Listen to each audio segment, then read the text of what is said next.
And welcome back, esports fans. We got a couple more games left on the table today here for day 2 of week 5. Our regular split is winding down, but before we get into the pre-match discussion, I would like to take a moment to thank our wonderful sponsors, CTBC Bank, China Airlines, Chunghwa Telecom, and of course, Caliber coming to the table. Thank you for making the PCS possible. Now, Nightstar, this next matchup, it still has meaning for the playoff standings, but both these teams are locked into playoffs and are instead looking to solidify or maybe even improve their positions in the seeding. Berjaya Dragons coming off a 2-win streak, looking to try and lock up that 6th place, not slip down into 7th and have to play in the loser's bracket round 1. Yeah, 6th slot actually means a whole lot because of the fact that you do start in the lower bracket if you end up in that 7th seed.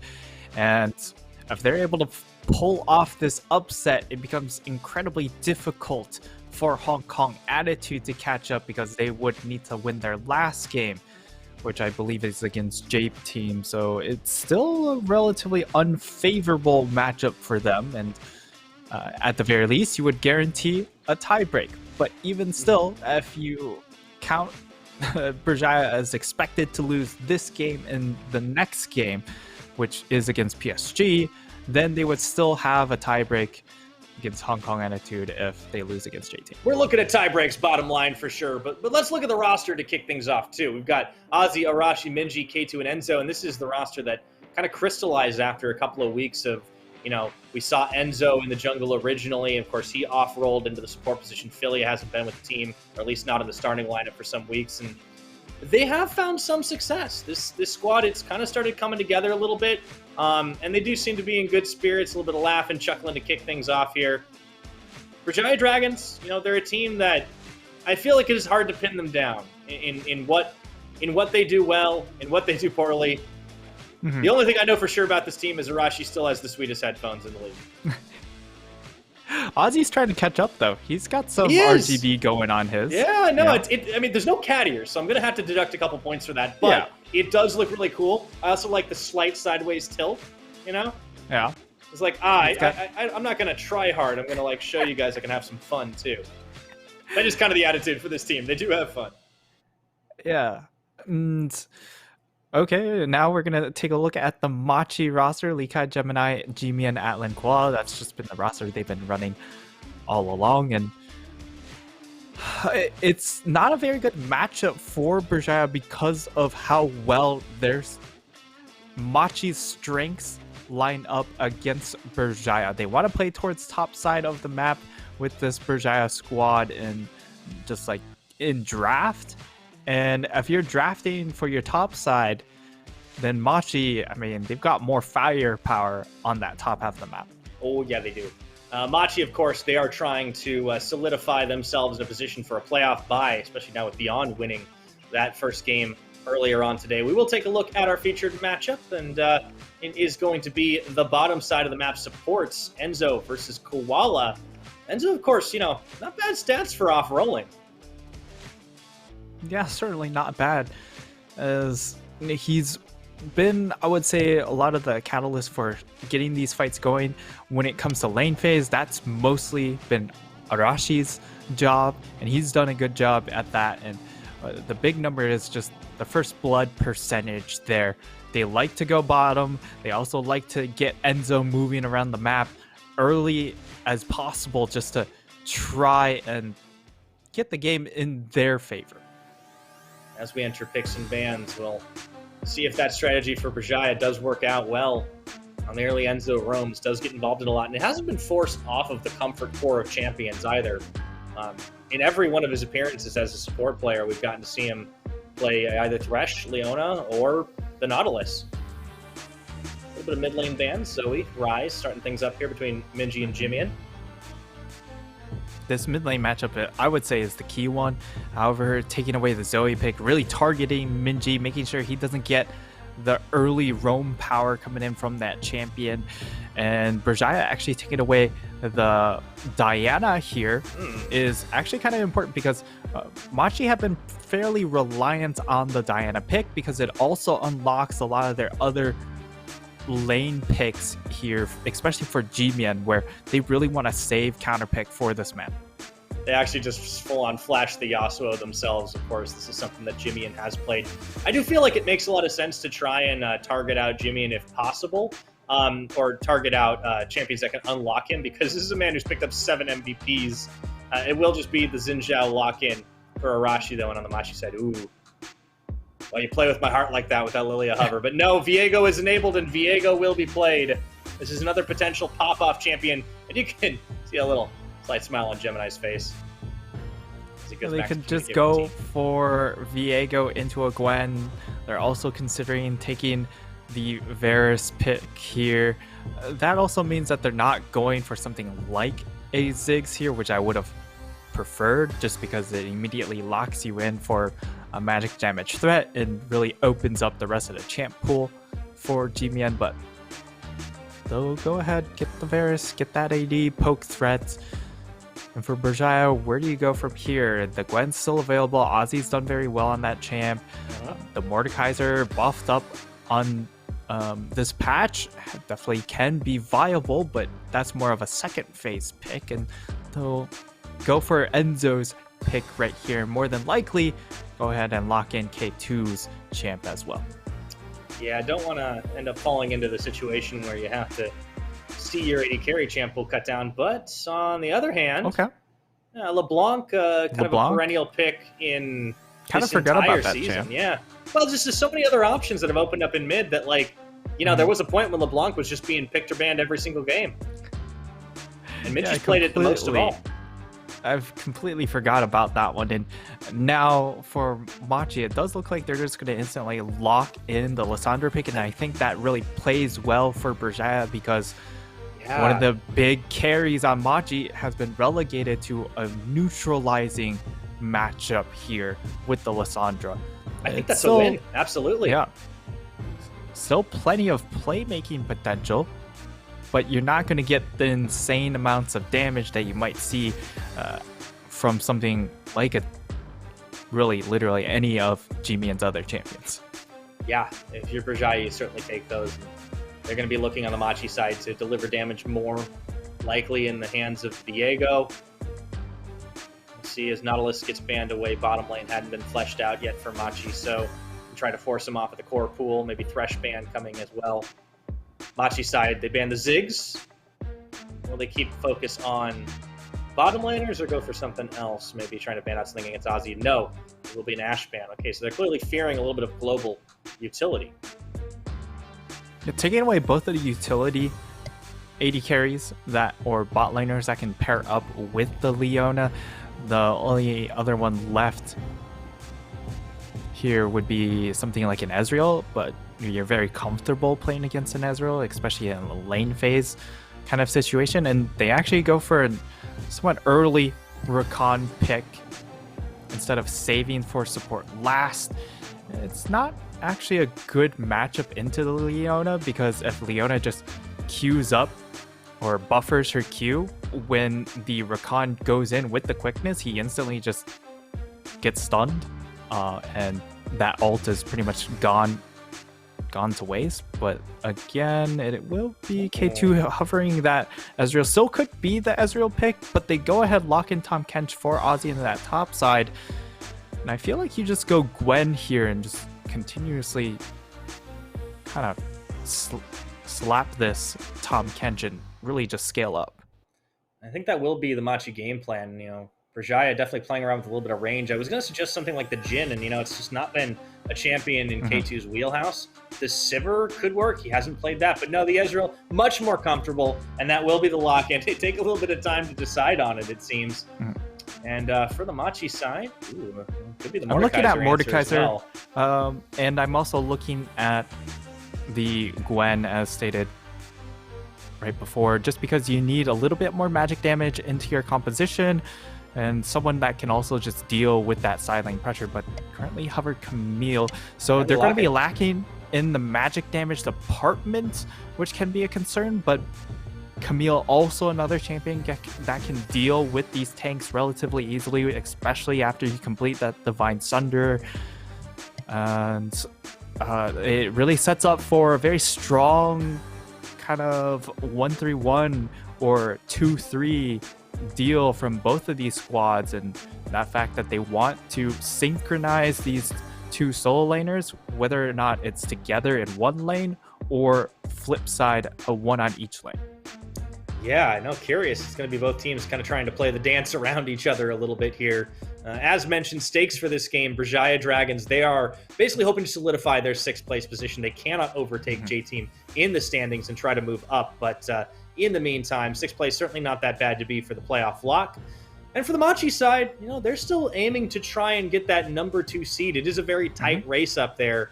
You know, with Beyond Gaming winning their previous game today, Machi definitely had to play catch-up to try and force out some tiebreakers. Could be in for some very interesting ones as we take a look once again at the comps. So, a little bit lacking magic damage, as you mentioned, for the Machi side, but they do have some individual powerful picks, and, you know, for once it feels like Jimmy will not be the focus of this lineup. Yeah, Jimian's going to be the one trying to facilitate the rest of the squad, and I mean, for this Machi composition, they have pretty much infinite amounts of lockdown, though, because of how much lockdown comes in from a Lissandra, and then you have the follow-up coming in from the Rakan and the Varus, and a decent follow-up from something like a Camille as well. Ultimatum to gain separation, create space and isolation onto a target.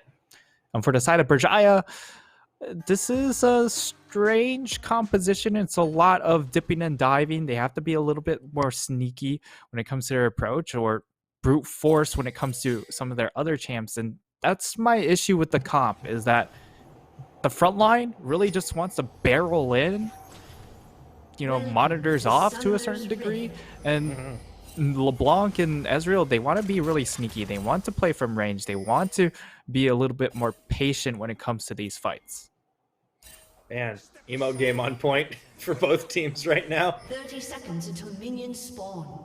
So just having a little bit of fun with each other right here. Plenty of emotes going out here. But what's not going out are wards. Oh boy, Arashi, you saw at the last second the flash, the follow. Ooh, we got ourselves some shenanigans. Arashi, he's gonna get first blooded here, and it goes to Koala, but oh boy.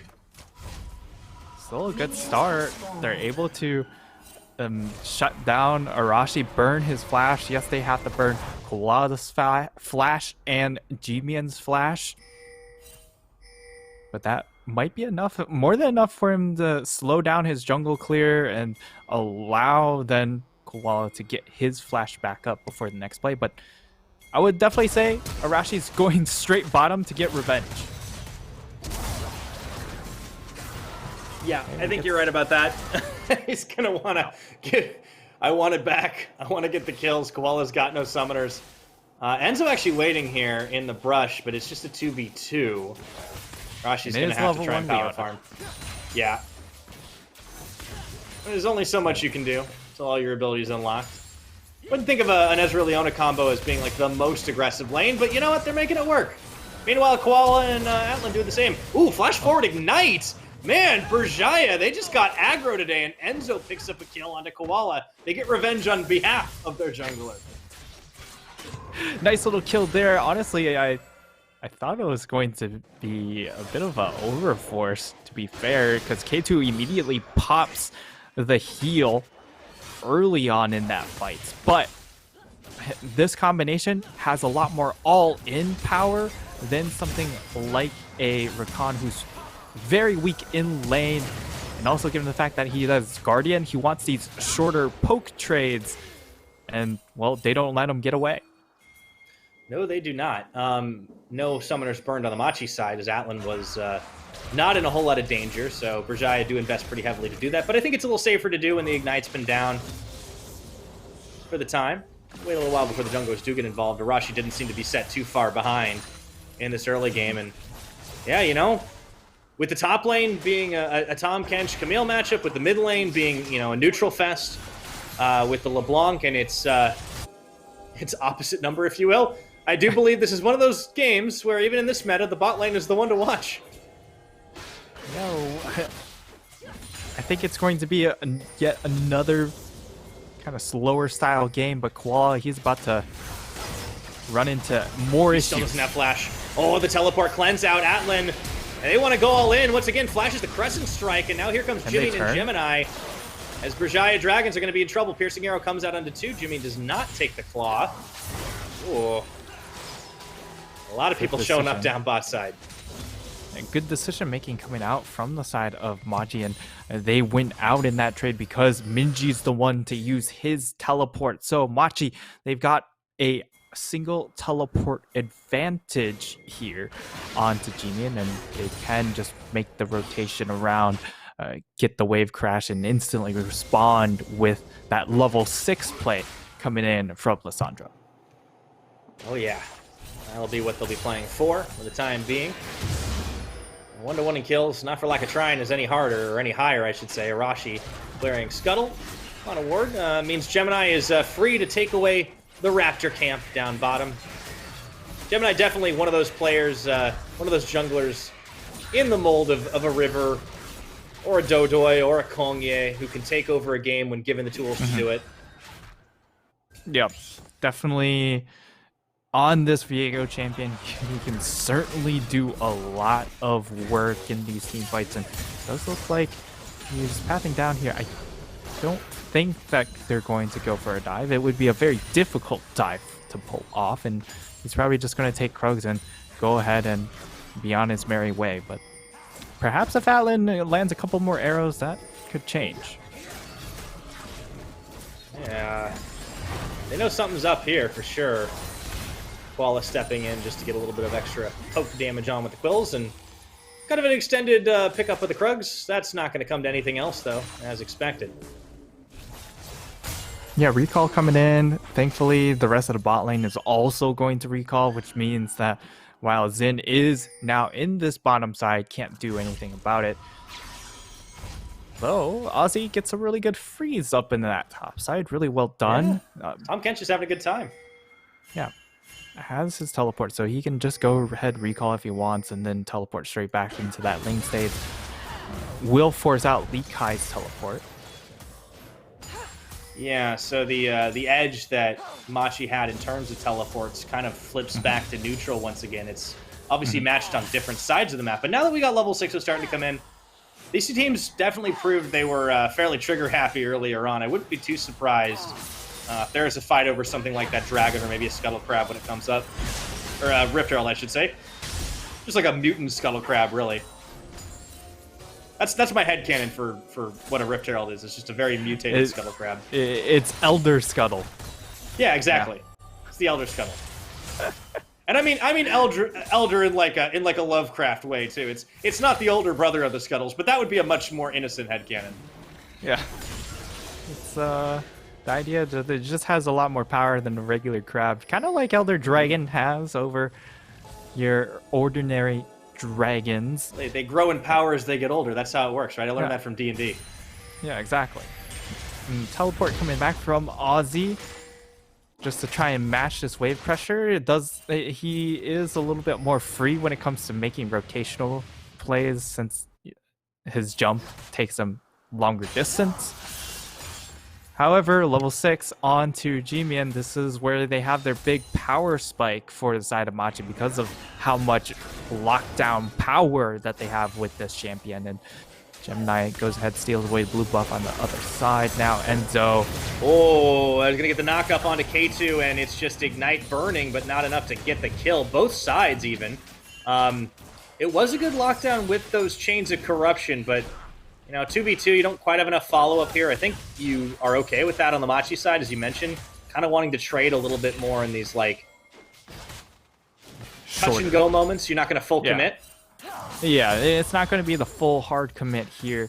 And the big thing is, where is K2 on his EXP bar? Because if he hits level 6, they can look for another all-in trade. And it should really just stick because of the extra damage if he lands that True Shot Barrage. Especially now that Atlan doesn't have his ultimate. Rashi spotted top side. Not a whole lot to do here top lane, just because it is a Tom Kench, while Tom Kench can take the 1v1. Not necessarily the best facilitator for a gank. And in this mid lane, it is a Lissandra. She can buy a lot of time.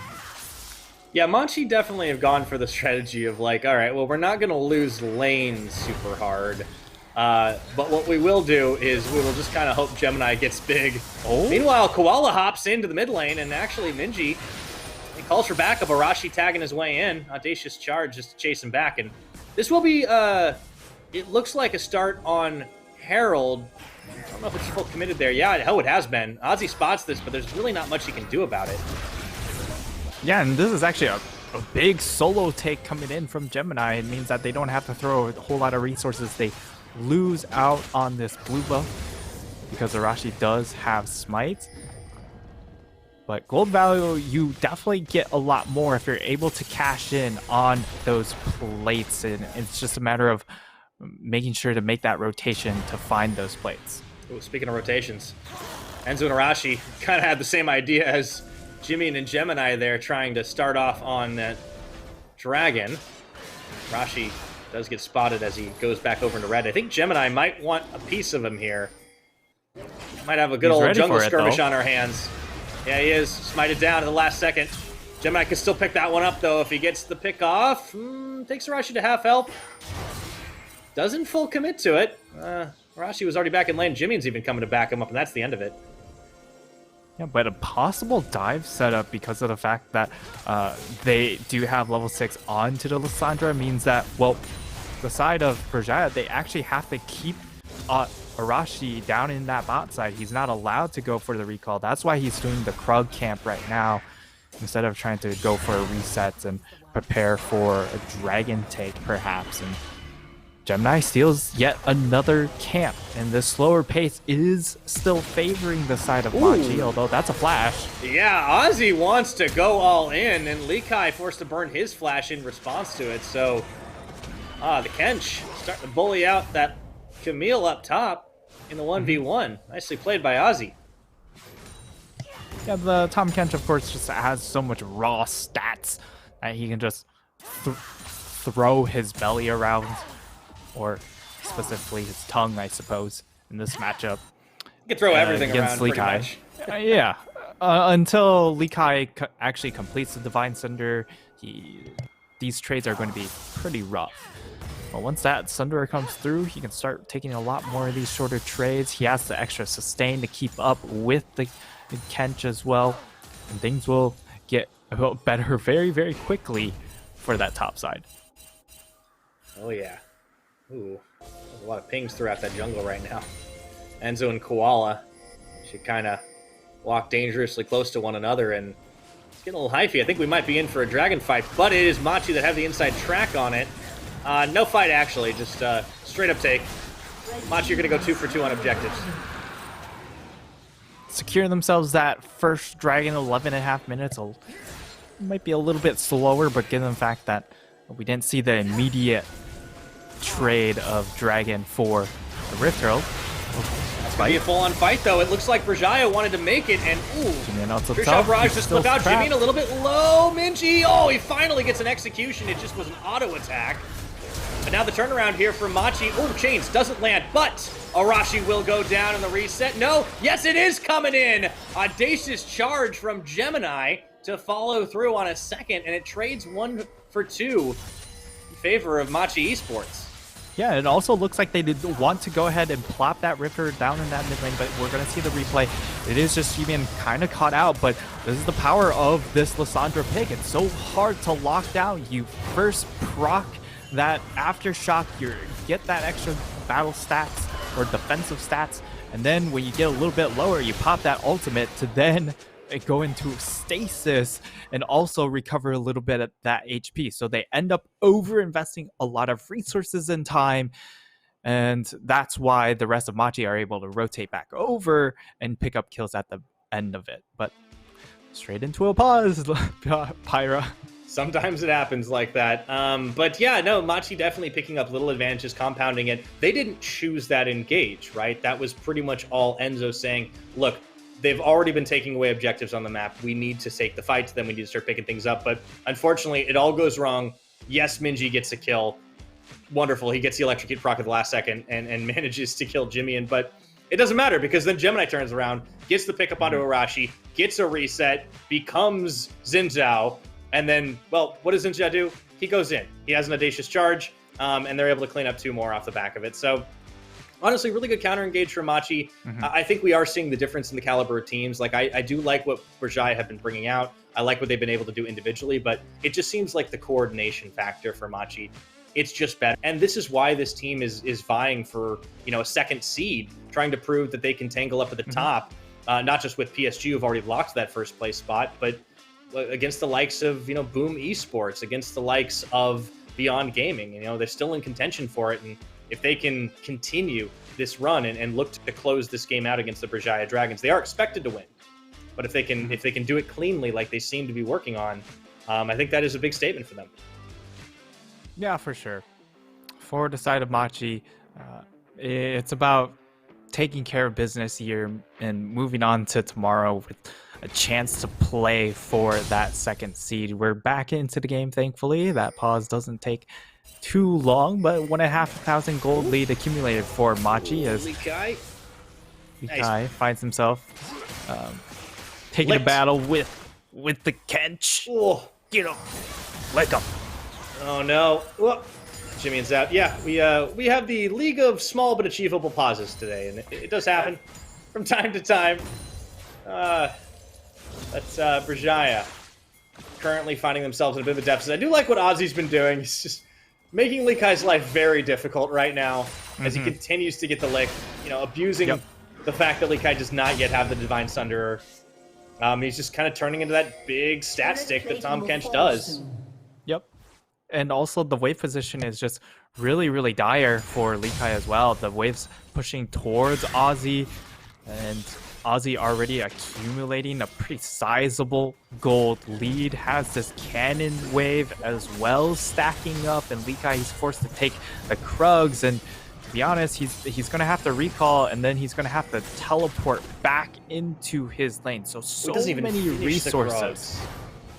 So many resources burned in. Yeah, see, that lane state is still stuck, trapped for Ozzy, and now Gemini, he's going to have to allocate time and resources to try and help break that situation. G-Man might be forced to make a rotation as well. Yeah, I think we're going to have to find the answers here, and this is, that what you need to do to try side. and shut down the Camille. You're absolutely right. Well, we keep tagging back to mid lane. Minji's always hunting for that kill, but Jimmy's doing exactly what he needs to this game. Although, friends are coming. Possible 2v2. On both sides, turn on to Gemini. Minji actually gets taken very low, and it's a tag in as Arashi looks for some revenge. The win becomes lightning, the tag in. They do take him out, and Jimmian is in trouble as he is on the run, and Koala, with the quickness, didn't even find what he was looking for. Crescent Strike, the extra damage. Minji looking for the chains, but no. Battle Dance to defend. Machi, they lose one quickly. I don't think they were expecting Arashi to come in just like that. And we're going to see the replay here. Minji just immediately commits on to Gemini, and they just have enough sticking power to finish him off. The Lissandra ultimate not used to great effect there, unable to lock down Minji or help finish off that first kill, which might have snowballed into a second because of that Lissandra passive. But as it stands, you have a 2-0 Minji. He's going to be very instrumental in trying to impact this mid game. And Koala just baby hops away. And still, we come back to the top side. It hasn't looked any better, Pyra. No, Likai's having a bit of a rough time here. And I think one of the problems that Machi are going to be facing now is, Minji's LeBlanc is starting to pick up online. He's got himself a Ludens. The other mythics are starting to flow through here as the core drinker is completed for Arashi. Gemini. Hey, man, Minji's just kind of been wherever Gemini is, but then again, maybe Gemini's been wherever Minji is. Who's copying who? I don't know. Yeah, now we've hit some big breakpoints, right? Both top and jungle have completed their Sunderer for the side of Machi, and that might help out, but teleport coming in. There's going to be G-Man. I don't think they know as well. He's just going to have to be really patient and try and find the perfect pick. But he's the one who looked like he was going to get picked himself as Enzo. They will look for the locket. He does put himself in stasis. Really critical here as the rest of the cavalry have arrived.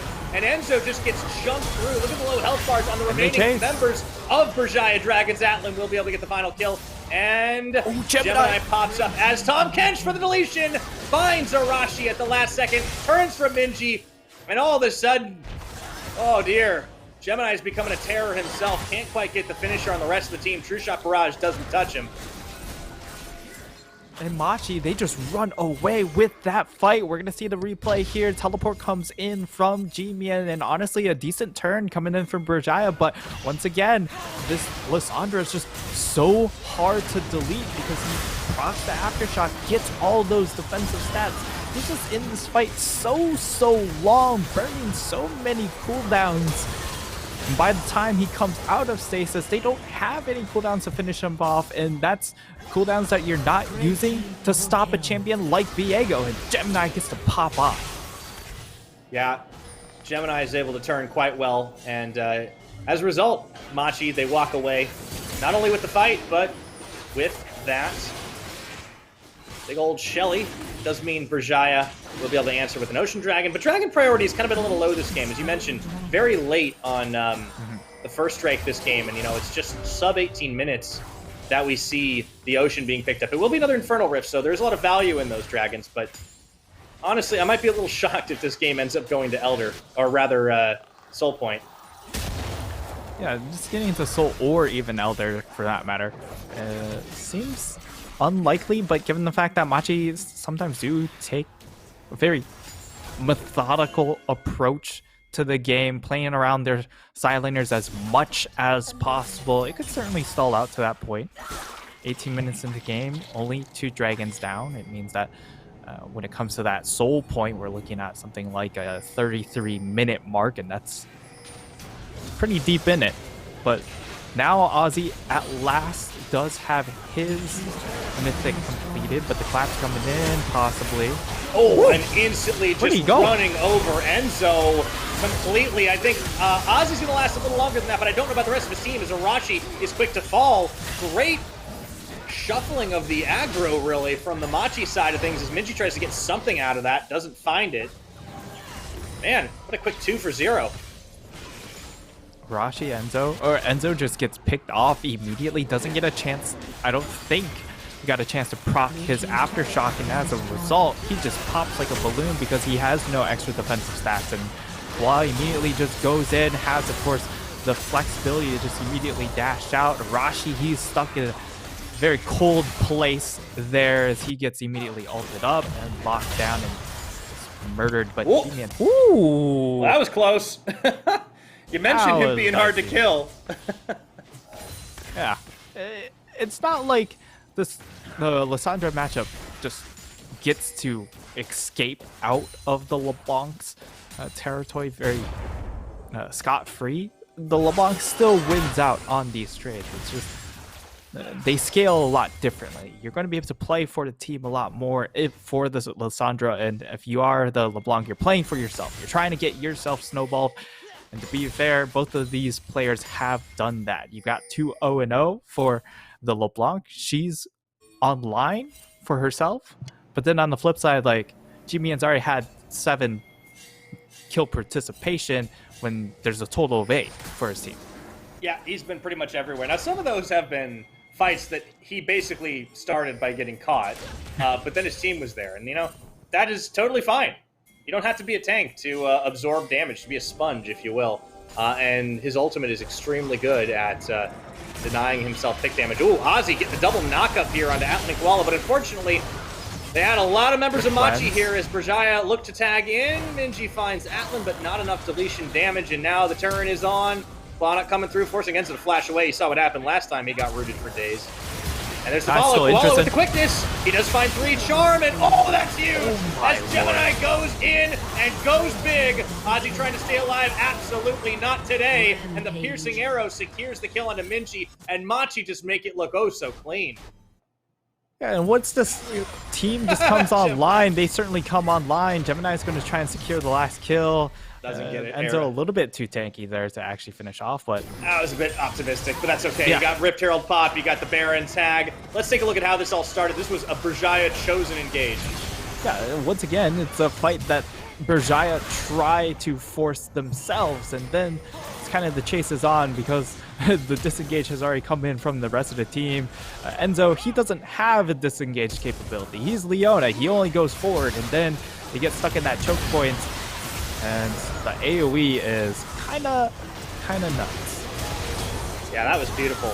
Honestly, the Gemini Jimmy combo has worked out extremely well this game, and you've got Atlan cleaning up left and right. I mean, you know, we often talk about Lissandra as being like this lane neutralizing champion to LeBlanc, but you know, for her own identity, really does a lot when you have this enabling kind of strategy where you're really just trying to unlock your carries like Lee Kai and Gemini. And it's a champion that truly facilitates the jungler, and when you have a jungler like Viego just looking to get that first reset, all you have to do is get that first pick, get that Viego that first reset, get him those extra abilities, and all of a sudden he's just dipping and diving all over the place, and it just forces the other team to just become cross-eyed, trying to lock him down or trying to understand what abilities he has in his kit to try and toss at you.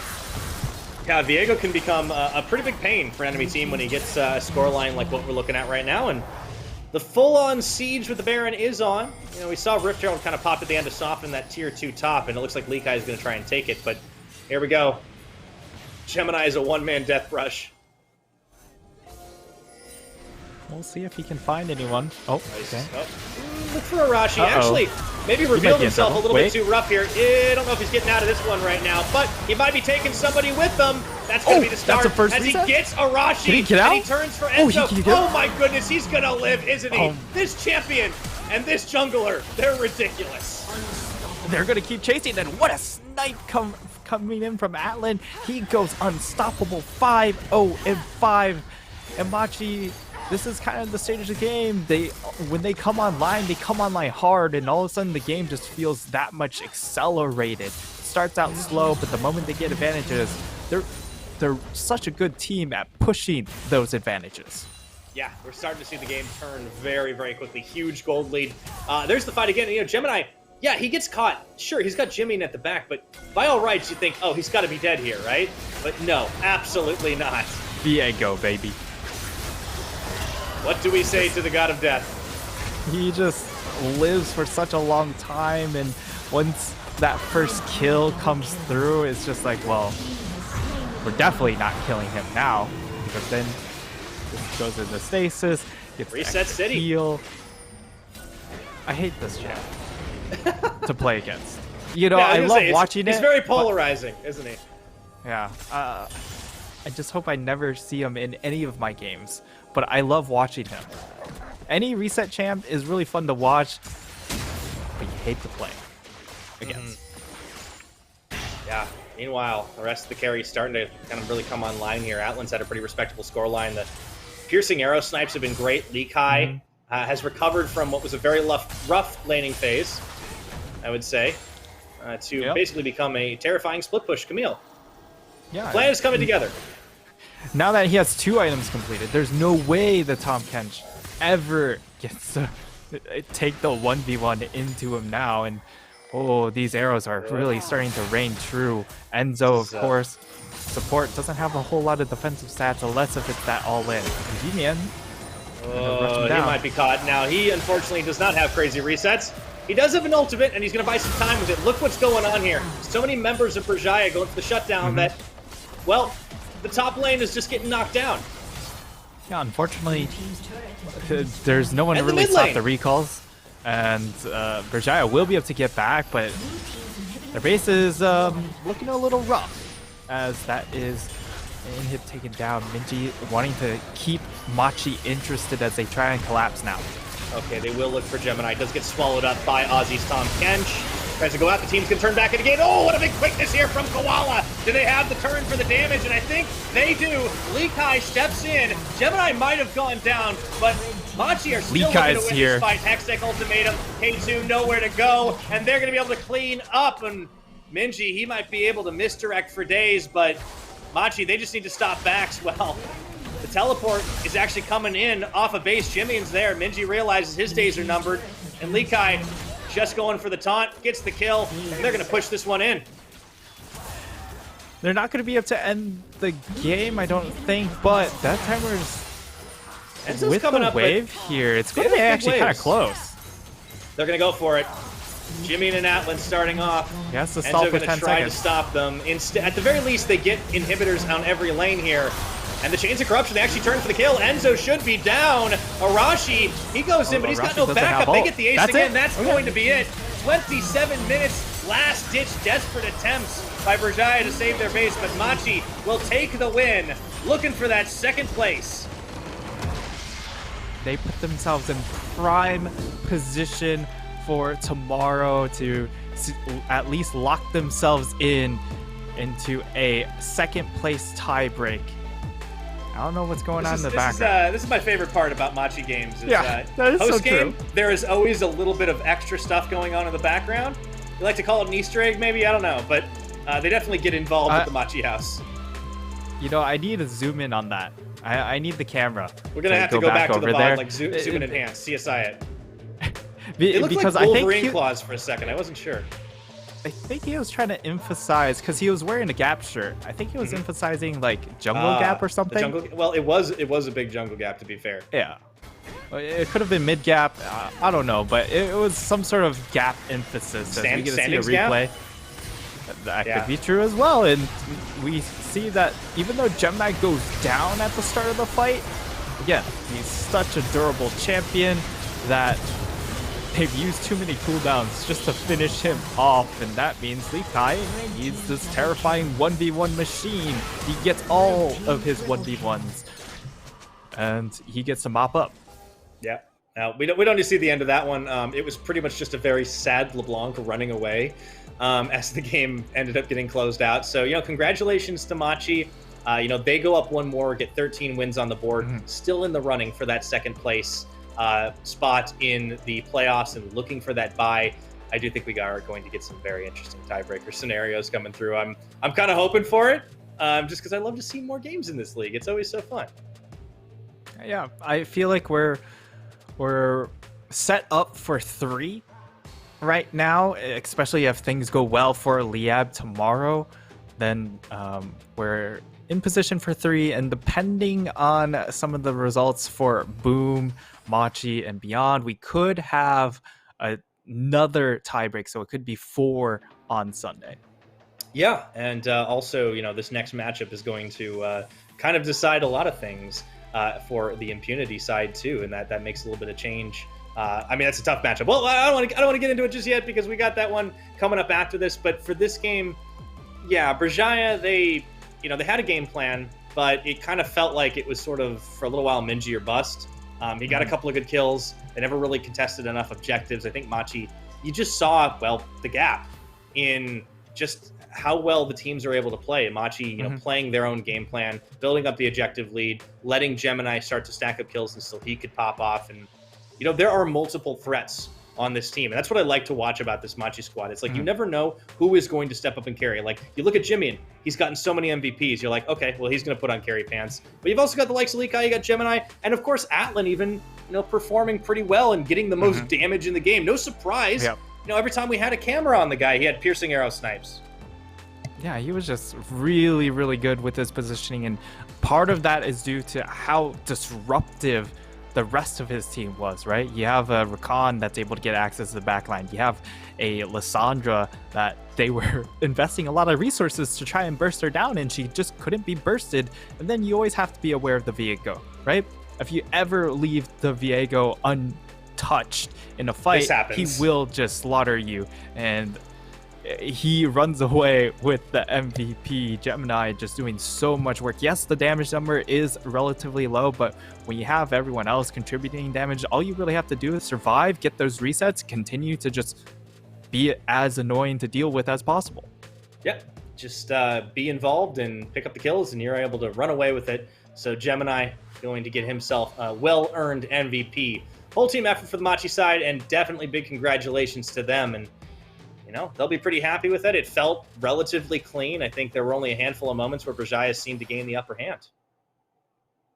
Yeah, it was definitely a pretty convincing win there for Berjaya. They need to I mean, I don't think they came into this game really thinking that they were going to lock in the 6th seed straight up. I think they were also kind of a bit of a Liab mentality and just like planning for the next game or just for tiebreakers. Yeah, I think we'll have to see as their last game will come up tomorrow. But of course, looking forward, there's definitely some interesting games to play. And up next, we've got PSG taking on Impunity. And Impunity, they still have a chance to kick Liab out of the playoffs, but that is one heck of a task. We'll have to see as we are heading to break. We'll be back in just 10 minutes, so don't go anywhere.